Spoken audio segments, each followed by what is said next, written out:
Hey, good morning. This is Mayor Valensky with Driving Markets. Hope you're well. Good morning. Okay, so, wow, let's just give a quick warning. Obviously, anything said in this piece is not investment advice, not financial advice. I'm not licensed to give any advice whatsoever. It's an opinion only. It's a media broadcast.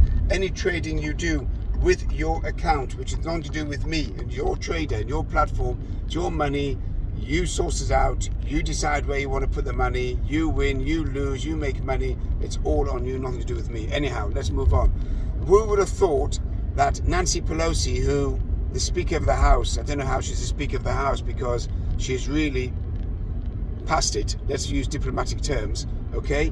And also her husband's up to insider dealing according to the rumours in the press, and she's passing on information. But let's not talk about that, because when it comes to Democrats, you can't say a thing. You're not allowed to criticise at all. You have to agree with everything they say. Anyhow, who would have thought that her landing in Taipei, Taiwan, would cause massive tension with China? Obviously there is tension there because China considers Taiwan to be part of its territorial land. It's been disputed for many years. I think it's over 50, 60, 70 years. I don't know, I have to look at the history on that one. I'm not up to date on Taiwan history. But they've threatened yesterday not just economic action, but they threatened military action. Can you imagine there'll be a military response from China to the United States on the fact that Nancy Pelosi has landed in Taiwan, the disputed territory? I mean, the effects of that would be cataclysmic, catastrophic. It would send the whole economies upside down, inflation through the roof, and it would cause asset prices to absolute crash. I don't believe that's going to happen. I do believe in this particular case there's a lot of saber rattling, where with the Ukraine war in Russia, I did say for many days that Russia is going to invade Ukraine. That was a slightly different scenario, but here you're talking about two mega powers, and I just can't see the lunacy of China taking military action against the States on the backdrop of Nancy Pelosi's visit to Taiwan. It's very unlikely, but who knows in this day and age. Also, you've got Russia, which is threatening to invade Georgia and Kazakhstan, and if that happens, then obviously Putin is on an expansionist path and looking to take over more of his neighbors going forward, and that would have a further impact on financial markets.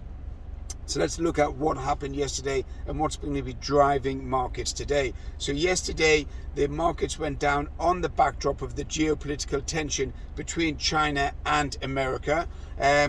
Oil, interestingly, dropped and then went up slightly towards the end of the day, but oil was down like 450 points, which is $4.50 yesterday, around about the $93, $94 a barrel, which would be great for prices at the pump and great for inflation, because that will put further down pressure on inflation. I did say that over July, August, you'd probably see a slight drop in inflation due to these drop in oil prices and drop in other energy prices, even though natural gas, it is at an all-time high, even surpassing the 2008 crisis. So natural gas prices would be fed through to Joe Public and the consumer from around about September, October time, and that will be felt in the household, which is unfortunate because we all suffer from that. But wow, what can you do? Okay, so looking at a few asset prices, you've got Bitcoin struggling above the 23,000s, the 22,800s, come off yesterday.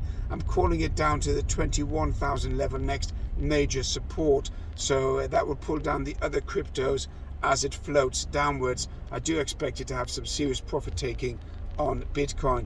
Regarding the dollar yen, dollar pound, dollar euro, the euro dollar is more to the point, sorry, not dollar, euro dollar is struggling at the 102 level and looks like it's going to fall apart and go all the way below par, which is 1-on-1 with the dollar. Regarding the pound, there was a slight increase yesterday before the crisis in Taiwan, and the pound had gone up and then came off slightly as that crisis developed. If there is going to be a major political or geopolitical crisis, then you can expect the dollar to shoot up in value. So again, that will put pressure on the other majors. As regards dollar yen, at 131, 131 and a half, I would call that a buy. Again, if there's another geopolitical crisis, you'll see it shoot up to the 138, 140 level, and you'll see the pound go down to 118 and euro down to about 95 to a dollar on the foreign exchange markets. Bonds were slightly up yesterday because there was a race for safe havens in the event of a war between China and America. I mean, can you actually believe we're talking about a war between China and the States? It's just, well, you can't fathom it. It's impossible to take on that type of information. That's more or less it. Gold is solid at 1776, 1780. I've been calling gold up from 1703 all the way through to around about the 1820 level. I still think it's a buy, and I see it as a solid investment in my opinion, obviously my opinion, over the next few weeks.